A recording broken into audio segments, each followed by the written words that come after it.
দিনটা হলেই আমাদের বছরে একটা দিন আনন্দ ঠিক আছে স্যার 2 বছর পরেও তো মনে থাকবে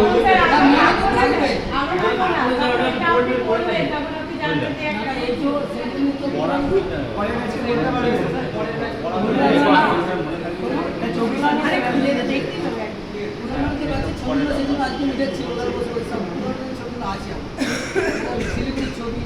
এখানে ছবি সেগুলো দেখছি আজকে কি হয়েছে ঠিক আছে তাহলেও কিন্তু এইটা ঠিক করিনি আমি কি বললাম তোমরা ঠিক আছে স্যার আপনি আগে বলুন ওটা তোমরা কি না না স্যার ইচ্ছা স্যার যখন পারে হ্যাঁ ভালো করে শিখবে আমি যখন বিয়ে বাড়িতে কাউকে গিফট দিই সে কি গিফটটা খুলবে স্যার বিয়ে হচ্ছে তোমরা দাঁড়াতে ওটা আমরা দেখালে তোমরা